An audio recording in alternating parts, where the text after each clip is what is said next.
And I'd like to welcome everybody to today's Lunch and Learn session for sisters here at Pennie. This morning, we're going to go over, or I should say this afternoon, we're going to go over some quick reminders and resources. We're going to talk a little bit about Pennie's no wrong door policy today.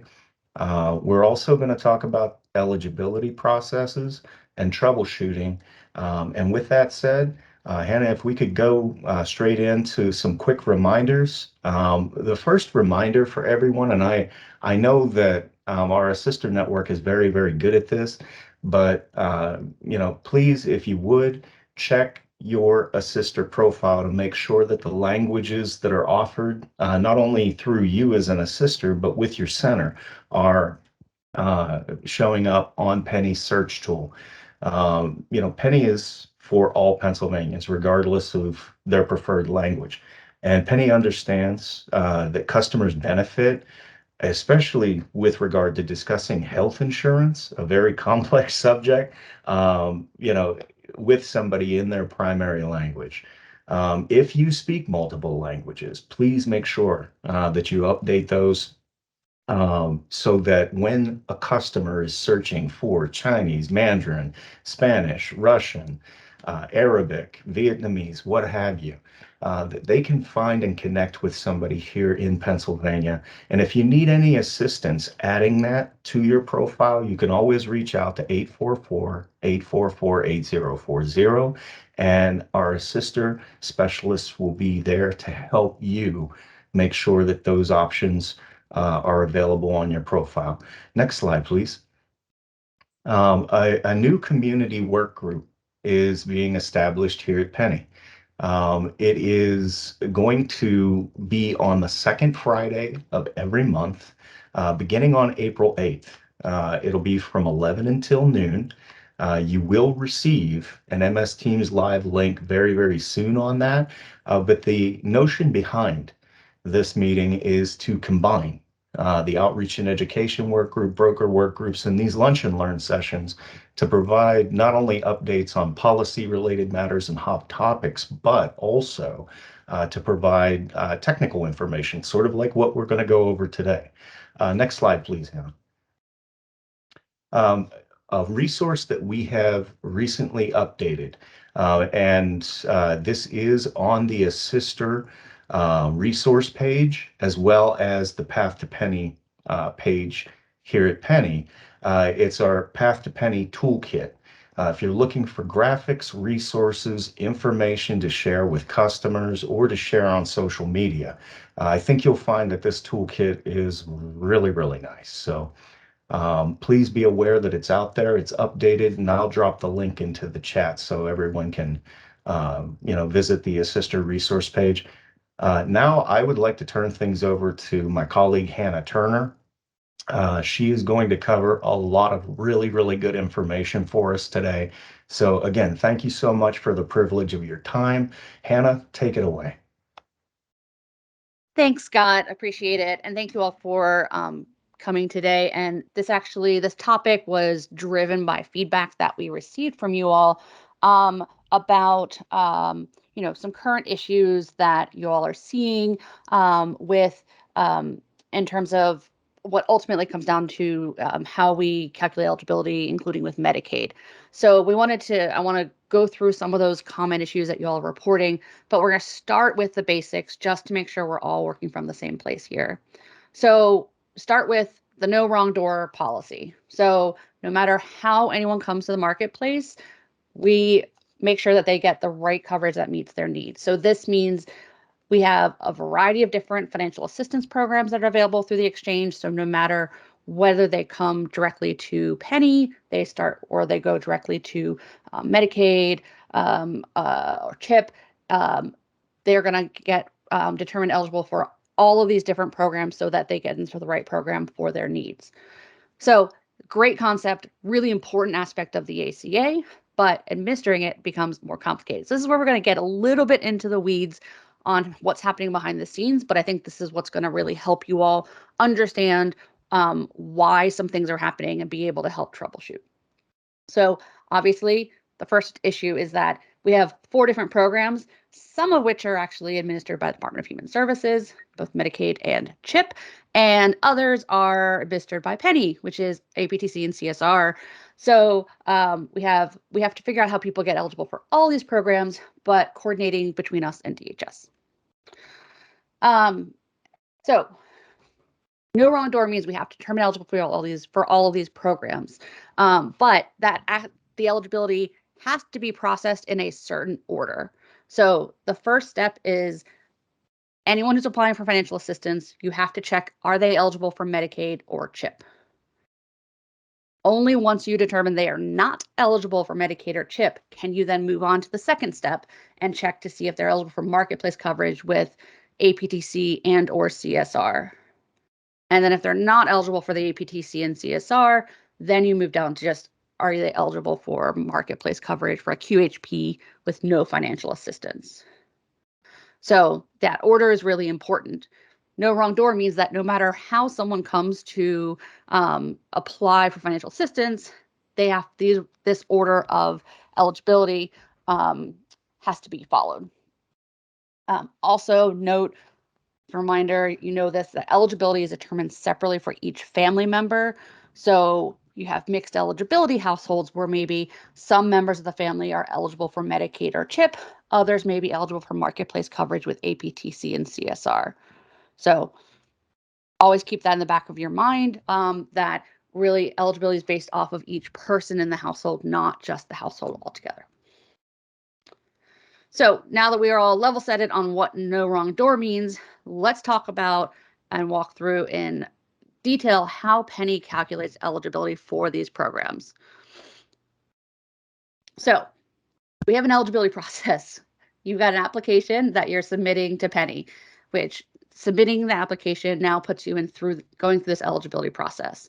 First step is, of course, checking to see, are they eligible for Medicaid or CHIP? So we've got 2 options there. They might be simple and just not eligible, or potentially eligible. We use the word potentially eligible because only DHS can actually make a final eligibility determination for Medicaid or CHIP. So when we assess a customer as being potentially eligible, we have to then, for Medicaid or CHIP, we have to then send their application to DHS for an eligibility determination. And we'll talk more about this, but of course that takes some processing time. Sometimes it's really fast, sometimes it takes a little bit longer if it has to go through a caseworker. So there is a little bit of a holding pattern while we're waiting for DHS to complete that eligibility determination. And then once we hear back from DHS, they're going to find out either DHS says that, yes, they're eligible and they're going to be enrolled in Medicaid or CHIP, and now their eligibility is complete. However, DHS might come back and say, nope, yep, Pennie, I see you thought they were potentially eligible for Medicaid or CHIP, but DHS have said, nope, they are not eligible. So that sort of ends their eligibility for that application, but clearly we have more steps to do for those folks. So if that person, the person comes back with DHS saying they are not eligible, what do we do?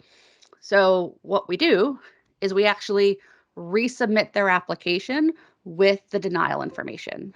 So it literally restarts that process with all the same information, but now we have the Medicaid denial as an additional piece of information that our system can use when determining eligibility. Why is that denial date important? Because there's another way that you can skip past the Medicaid or CHIP eligibility. We might find the customers just definitely not eligible for Medicaid based off of their income or other information on their application, or they were recently denied. So if you've been recently denied, Pennie system can skip the Medicaid CHIP eligibility rules and jump right into our APTC and CSR eligibility rules. So again, that person who we initially found potentially eligible for Medicaid, DHS came back and said, nope, they're not eligible. Pennie's going to resubmit that application to start this process all over again, but with that denial, which jumps them down from step 1 down to step 2. So we don't kind of create a loop where they're constantly sending them to DHS. DHS is not eligible, and it could become a vicious cycle. Okay. And then at this point, it's a little bit more simple, right? So we either find that they're eligible for APTC and or CSR, and great, they can then enroll in a QHP with APTC and or CSR. If they're not eligible for APTC and or CSR, then we'll again check their eligibility for just to enroll as a QHP with no financial assistance, and enroll them as appropriate. Okay. So let's walk through a couple of scenarios to kind of illustrate how this works in the real world. Our first scenario, we've got two adults. Their income puts them at 100% of FPL, the federal poverty level. They come to Pennie, submit that application. Pennie then, because of that income being less than 138% of FPL, Pennie assesses them as potentially eligible for Medicaid. And therefore, we send the application to DHS, just like in that previous process. Sometimes I'm going to add some terminology in here that you might hear us use. Sometimes we'll call that an account transfer. And then now DHS has the application and needs to process that. They complete their processing and in this case, determine these folks eligible for Medicaid. They then notify Pennie back saying, okay, that account transfer you sent, Pennie that you sent to us, they respond to that, and we now know that, yes, that person is Medicaid eligible, and we close their application. Easy peasy. Their eligibility is complete, and they're, in this case, eligible for Medicaid. Pretty straightforward, process there. Now let's take this second scenario. We can even take the same example, two adults, 100% of FPL, same initial steps. They submit their application to Pennie. Based on that income, Pennie assesses them potentially eligible for Medicaid, and we send the application to DHS for DHS to do their final eligibility determination. However, in scenario 2, DHS is going to determine them not eligible for Medicaid. And remember, this can happen because there's different ways that that household income is calculated for eligibility rules under Medicaid versus under Pennie's APTC rules, right? So Pennie looks at eligibility based on your annualized prospective income, whereas Medicaid looks at your monthly current actual income. So that's where you could legitimately potentially have someone who's at 100% of FPL, but Medicaid denies because of the different ways that we're calculating household income. So in this scenario now, it comes back as saying they're not eligible for Medicaid. So they notify us. That's that response to the account transfer. That triggers for Pennie to resubmit that application with that additional Medicaid denial date. And I use the term resubmit because you will see a new application submitted in their system. So that's a good thing for you to kind of look out for. And then we're going to process their eligibility off of that new application, the resubmitted application that had the Medicaid denial. And in this case, because of their income, they find them QHP eligible with APTC and CSR. Right? Now, obviously, they do remember to actually enroll in a QHP. They have to have a qualifying life event for an SEP if we're outside of open enrollment like we are now. Call that out specifically because in this case, the SEP would actually be granted automatically for this family because their FPL is less than or equal to 150% of FPL. So that's that new low income SEP. And since they're not currently enrolled, when we resubmitted that application, came up with that eligibility result, the system automatically gives them that SEP, and all they have to do is come in and shop. Okay.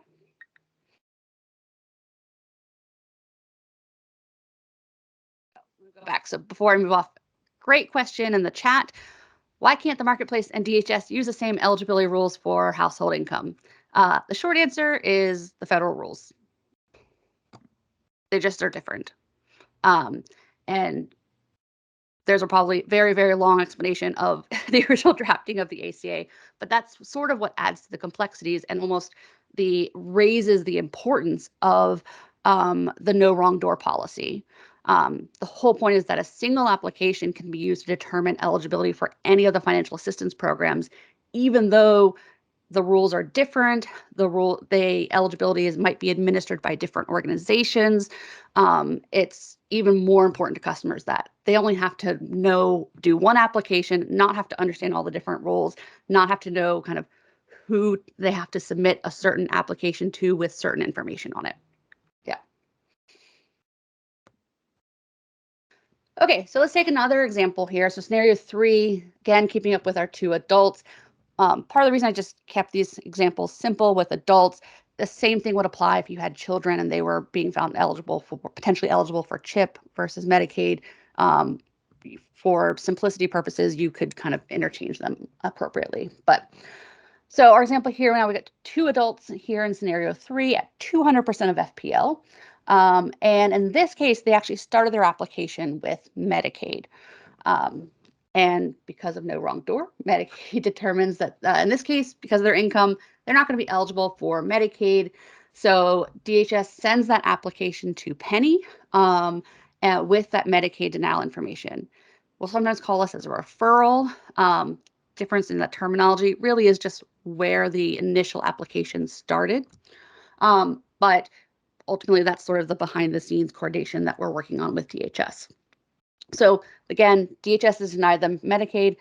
We get the application at Pennie with that denial information, which now causes us to create an account for the customer where we load that application with that Medicaid denial information.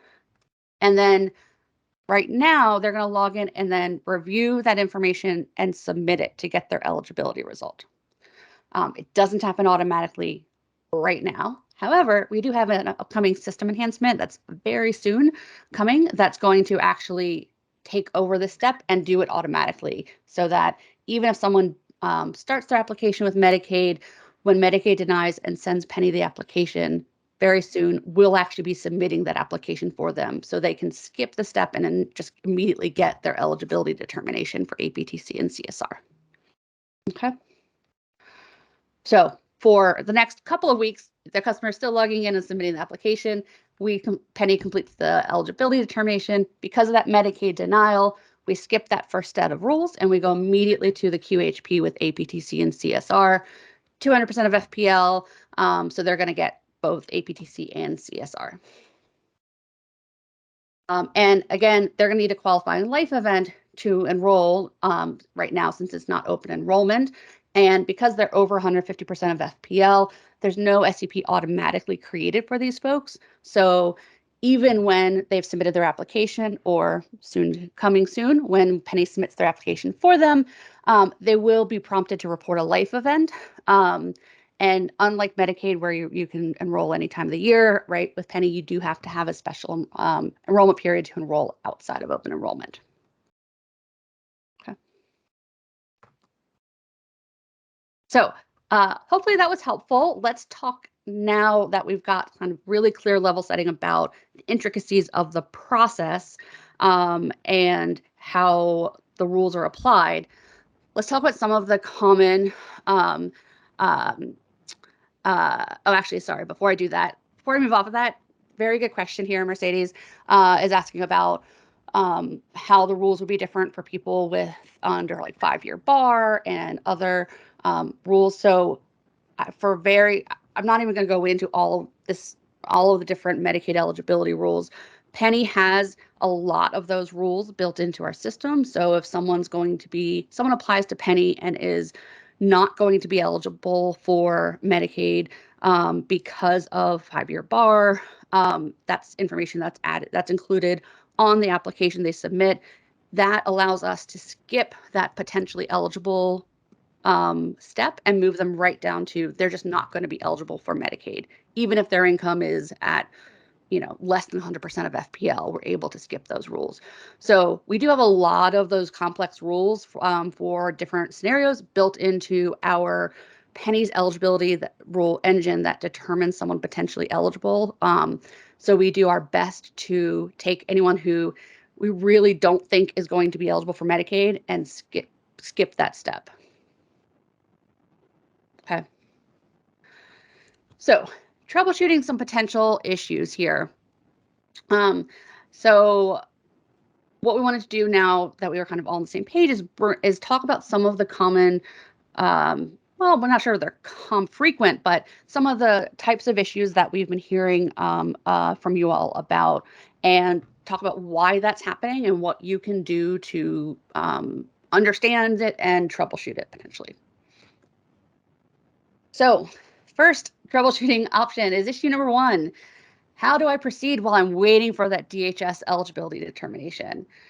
So remember, based on that process that we went through, if Pennie determines an application potentially Medicaid or potentially CHIP eligible, Pennie cannot proceed with checking eligibility for APTC or CSR until we have that final determination from DHS on that person's Medicaid or CHIP eligibility. So federal law prohibits us from skipping ahead. We can't do it. That's part of why we put some of those, we build out our rules to determine potential eligibility as robustly as possible to avoid people who are clearly not going to be eligible, like a 5-year bar person, to avoid sending them down to a DHS path that we know they're not going to be eligible for. But once they've still met the criteria for potentially Medicaid or CHIP eligible, we have to wait until DHS makes that determination before we can move forward with checking for APTC or CSR. As you know, those determinations can be, they can be as fast as the same day. There are some, we definitely get some that are automatic immediate eligibility responses, within a day. Some of them take more than 30 days. In general, we see most are in about a 2-week processing period. While that's happening, Pennie CSRs can't really provide any updates. DHS is doing that processing. All we can tell you is that it's still waiting for a DHS determination. So what can you do? Be patient. Know that this is the process. Help set expectations with the customer, and avoid submitting some additional applications while you're waiting for that DHS determination. And we'll talk about that more in just a moment. Next item is, let's say you have a retroactive Medicaid enrollment, but you have a prospective QHP termination. So we've got a current QHP enrollee who then gets retroactively enrolled in Medicaid. We will terminate their QHP coverage. However, the QHP termination rules only allow for a prospective termination date. What that means is because you have Medicaid retroactively effective and the QHP termination prospectively effective, you can have an unintended period of duplicate coverage between Medicaid and the QHP. So what can you do for this right now is to contact Pennie customer service to request a retroactive QHP termination. So the CSRs have guidance. You will need to provide a copy of the Medicaid enrollment notice. So we have these 3 key data elements. We need to who's enrolled in the household, who in the household is enrolled in Medicaid, that coverage start date, and the date of the Medicaid enrollment notice.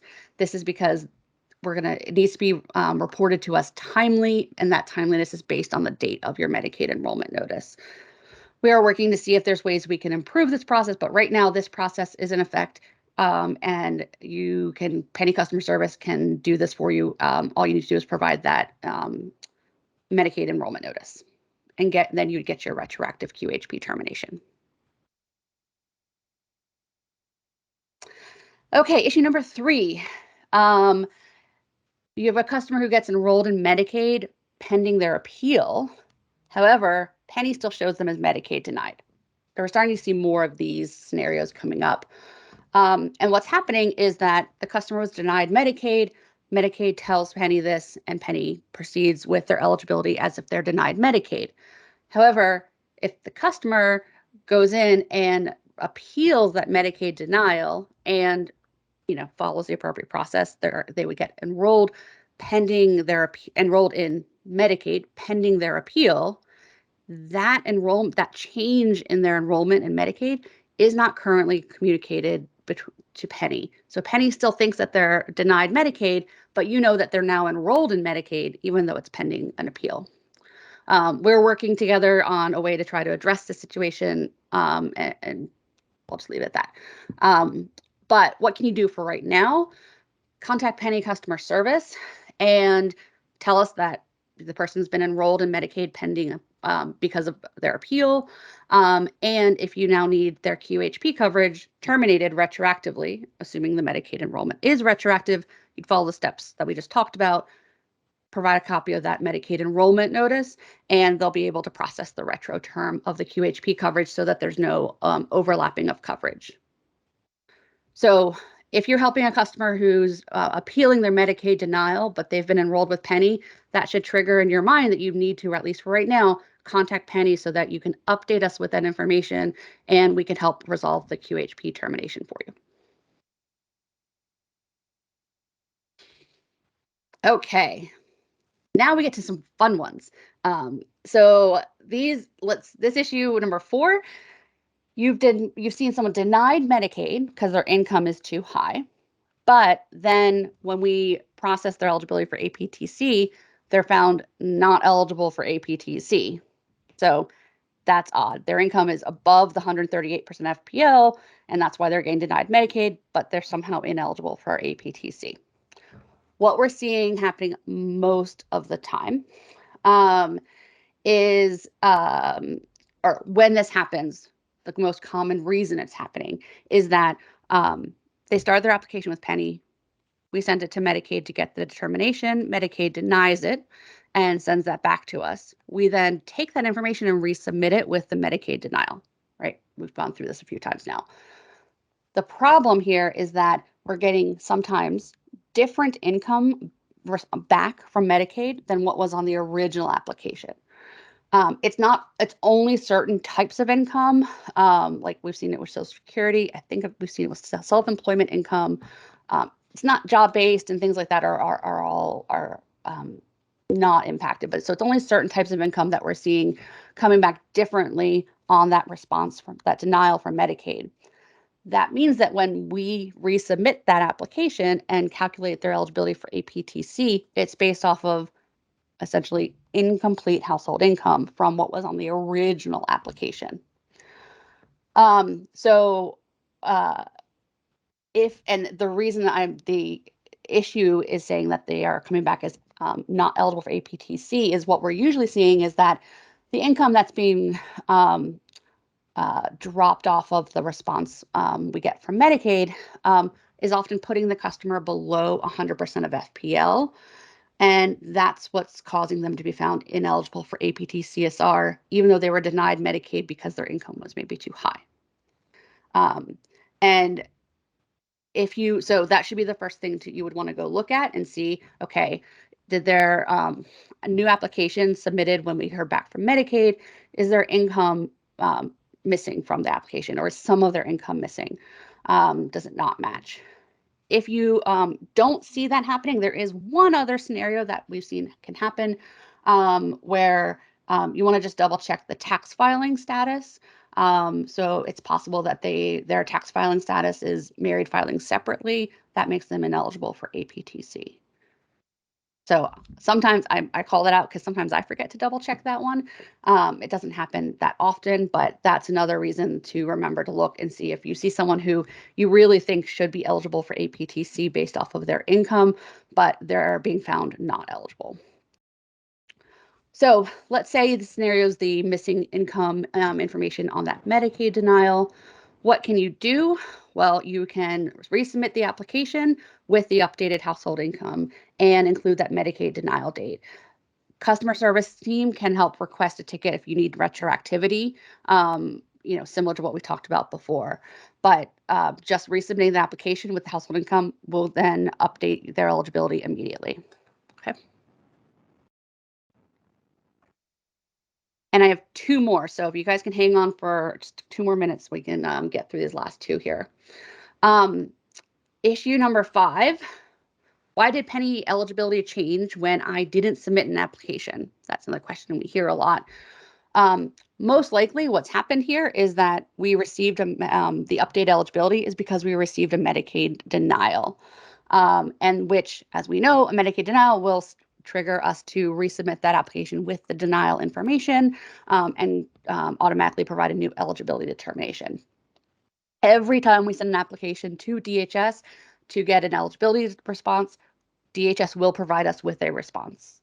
Remember, the timing can be anywhere from 1 day to maybe even more than 30 days in some scenarios, but we're always going to get a response back. So what we sometimes see, though, is that in between the application that you submitted that went to DHS, so in this case on March 25th, application 1 was submitted to DHS, found potentially eligible to Medicaid, sent to DHS. The next day, you go in and submit another application. We're still waiting on DHS to determine application 1 eligibility. But you go in and submit an application on the 26th, which has a different income on it. That causes us to find them eligible for APTC, CSR, and enroll them for coverage 4-1. We still have application 1 kind of sitting out there active, waiting to hear back from DHS. We hear back from them on 4-2, and that then triggers us to resubmit their application and find new eligibility for them at this point based on effective 5-1. And because the income was different, they're going to have a different eligibility result at that point. This is why I said earlier, if you're frustrated waiting for DHS to respond with their eligibility, unless you need to, you might create other problems if you start going in and submitting a bunch of additional applications with different information. This is what can happen. It's easy to fix. All you do is resubmit another application with the updated information after. So maybe if you wanted to update that income back up to 160% of FPL, you could do that after the DHS response comes back on 4-2. If you need help with that, you can contact Pennie customer service, especially if there's any weird retroactivity scenarios. But that's one thing that you should look out for multiple applications there if you're looking at a eligibility change where you didn't submit an application. And then the last one that we hear, which is a slightly different flavor of this, but it's why did Pennie enrollment change if I didn't submit a plan change? What's actually happening is kind of the same thing. We have a Medicaid denial, which causes us to reprocess their eligibility. If your eligibility for cost sharing reductions changes, then that may automatically update your enrollment. So let's say that denial comes back, we update your application, and now the customer is now found eligible for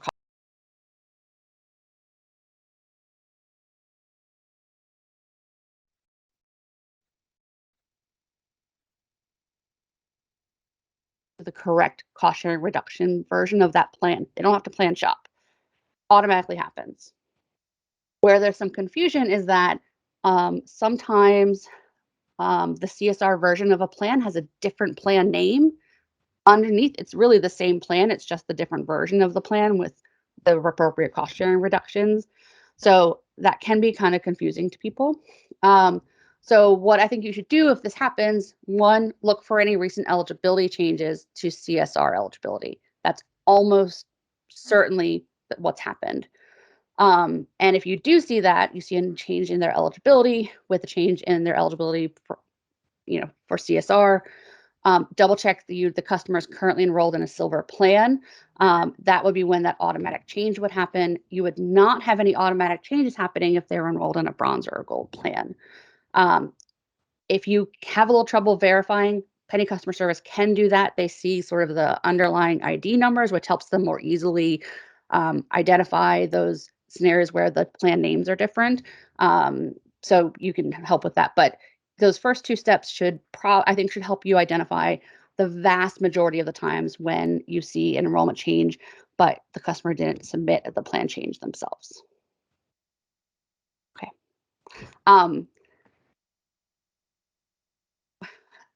Sorry, took me a little bit longer than I thought, and we are ahead of time. I know there's been some questions in the chat, but Scott, is there anything we're over time. Do we want to do follow-ups on these?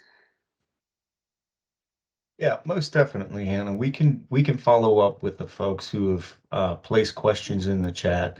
And thank you, Tierney, for adding some information and experience to Mercedes' question. Um, most definitely, folks, we will follow up with these in the interim.